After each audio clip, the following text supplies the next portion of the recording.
So whenever we travel, we have to be really aware of our own biases towards our own countries and us pushing our norms onto other countries. But sometimes there are things that all countries see as issues and problems. So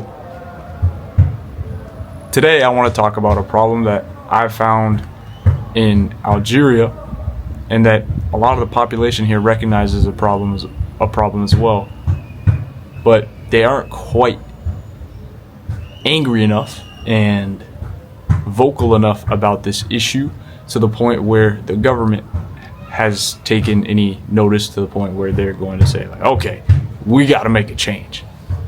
And so today I'm going to talk about Algeria's huge problem with pollution, or at least I've noticed it to be a pretty big problem, along with everyone I've been around here in Algeria, which is like a lot of people. I got a pretty big family. So I'm an Algerian American, and I've been living in Algeria for about a month now, and I've been moving around to all the different cities in Algeria, not all of them, but quite a few of them. So cities like Walhof, cities like Algiers, and through these cities I've been going to national monuments, like the Tipaza ruins, like the Kasbah in Algiers, and I've noticed that throughout the way that it's a beautiful country. Like Algeria is undeniably a beautiful country, and of course there's the potential for tourism, if that's what you want to make out of the country that we all can acknowledge is a really beautiful country. But we're here to talk about the problem, and the problem that I've seen is pollution. But what do I mean? But what do I mean by pollution, right? What I mean by pollution is cigarettes literally everywhere. Cigarettes are everywhere other than inside people's houses. I remember I saw this sign the other day that literally said, "This can kill you and it's not good for other people." But people still buy it and people still smoke, and you can't even blame them because they're addicted, and it's really tough for them to stop. So, but that's a whole different conversation. That's not what I'm talking about today. Today what I want to talk about is the plastic that you find on these streets in Algeria. So as I'm going through these historical sites, right? I'm going to the Tipaza ruins. I'm going to the streets of Walhof, and then I'm going into the mountains where they have the this historical church that was left by some colonizer. I don't know. Really beautiful places, but everywhere you go, you're gonna see a plastic bag.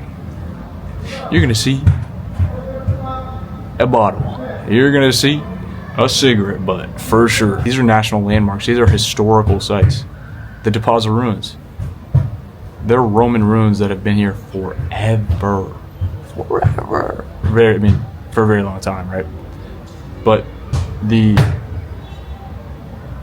addition of plastics and noxious chemicals like cigarette butts doesn't preserve the ecosystems that surround these ruins, and it doesn't preserve, and it obviously doesn't show that the people care enough about these historical sites that can make the country a lot of money, and that can make everyone's lives here a lot better. For instance, at the Tipaza ruins, I literally saw one of the, I think it was like I'm not sure what it was, but in the Roman ruins there was this giant hole where people just put a bunch of trash, but it was clearly part of the room. And honestly, you saw trash throughout the whole entire ruin. And then as you went further and you went out into the water, you'd see trash flooded throughout the water. And this is in Algiers. This isn't the biggest city in Algeria. The capital of Algeria. I'm not sure if it's the biggest. Double check me on that. So you have these plastic bags, these plastic bottles, these cigarette butts, and they're all in the water and in the sand and in the streets and everywhere else. So it's really everywhere. You have trash literally everywhere. You have cigarette butts everywhere. And why is this bad? Well, it's toxic for the ecosystems that they're interacting with. Let me paint the picture of how frustrating this can be if you're an Algerian, or if you're someone visiting the country and you're trying to go to this beautiful beach, clear water. You see fish swimming beneath because this pollution thing is pretty new. It's like 5 years old. It wasn't here the last time I was here, which was like 6 years ago, and 8 years ago, something like that. It was a while. So you're going to the beach, and let's say you do like the classic, like run into the water and you dive under the wave, whatever it is, and you suddenly feel like there's a jellyfish that hits you in the face, and you get out of the water and what is this? And then you realize it's a plastic bag on your face. There's nothing, like, you could have seaweed on your face, but at least that's kind of natural when you're kind of like, oh, whatever, like, it happens, you know what I mean? Like, I bet there's like some beautiful animal that's like just swerving around the seaweed beneath the water. But no, it's a plastic bag. Someone could have put who knows what in that plastic bag, and that plastic bag could have picked up I don't know what, and now it's on your face. Nah. Something about that, and not just happening once, it'll happen like over and over because there's so much in the water. If you think I'm over-exaggerating for saying that this is a real problem, that having trash in the water is a problem, it's not just a problem for us as human beings. It's obviously a problem for the animals as well, who will eat trash and then die and choke on it. So it's really bad for our ecosystems, and it's not just in the water. As you get into the sand, you'll notice there is a crazy amount of cigarette butts in the sand. And let's say that you took a nice swim, it's a really hot day, and you get out the water and bam, you're dry because it's like 110 degrees outside. And now you want to just chill in the sand, right? Maybe you have an umbrella where you can chill in the shade, relax in the cooling sand. Nah, you can't really do that because you'd be lying in a bunch of cigarette butts. So you have to get like a towel to lie in, as opposed to just lying in the sand. What a drag! What a drag! Now that's an inconvenience, right? That's not really a problem.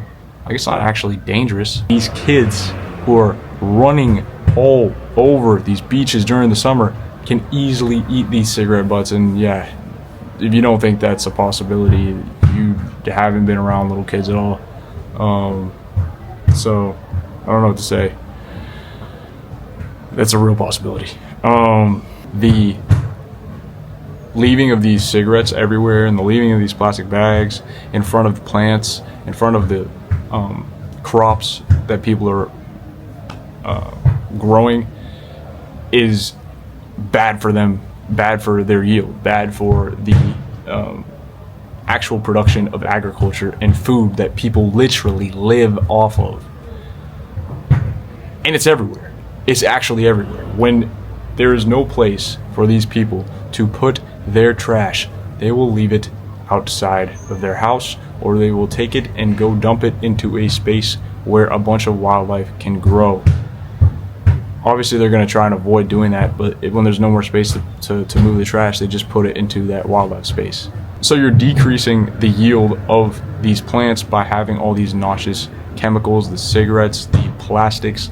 You're going to decrease the yield of the agriculture here in Algeria by all this pollution.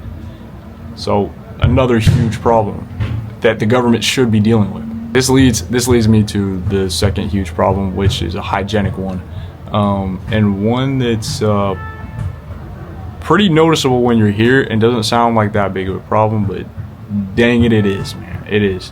So you'll be walking down the street and suddenly you'll notice this weird stench in the air. It smells like sewage, or I don't know, something dead.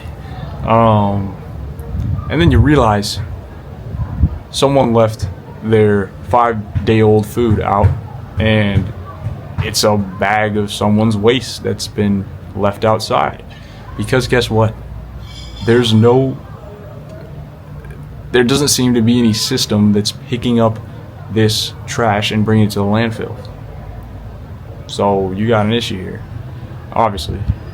And everyone has to deal with this trash that's left out and that smells really bad because there's no bins to put them in, at least temporarily, right? There's nothing like that. Which is an easy fix, government. Can you do it? I think you can. Especially if you're trying to profit from tourism, and to have like more functional, effective people, that giving them better living situations will absolutely help them become more productive people. So do something about it, government. And Algerian people, get angry about it, man. Say something about it.